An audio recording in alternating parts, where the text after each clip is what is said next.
Nous voici face à des amanites rougissantes, excellents comestibles lorsqu'ils sont en bon état et jeunes.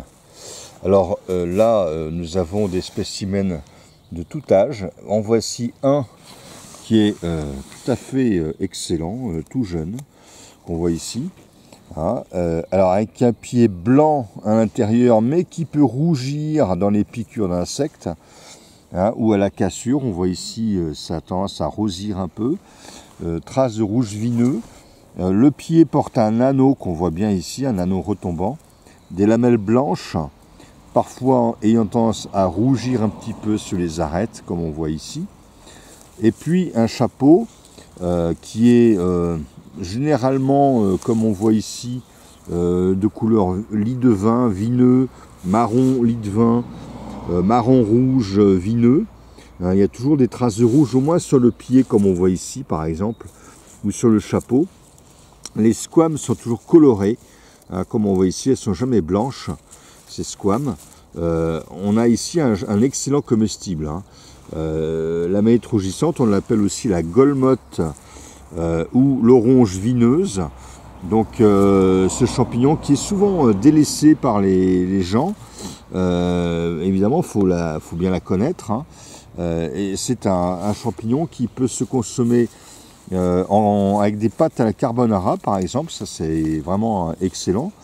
Il faut toujours la cuire, par contre, parce qu'elle contient à l'état cru des hémolysines.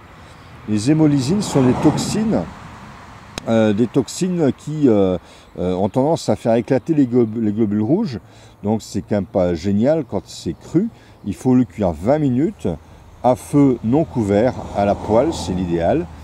On peut rajouter de la crème fraîche en fin de cuisson et puis rajouter ça à des pâtes en carbonara. Voilà encore un autre spécimen, vous voyez, qui est bien typique, rouge vineux, très net. Avec un anneau quand le champignon est jeune, l'anneau relie le pied au bord du chapeau, bien évidemment. Donc ces amanites, excellentes. Alors à la base, il y a une volve, mais la volve, elle n'est pas très bien visible. Elle a tendance à s'écailler à la base. On a plutôt un pied bulbeux, avec une volve qui est très écaillée, très peu marquée, on va dire. Alors on peut la confondre avec un champignon très dangereux qui est l'amanite panthère.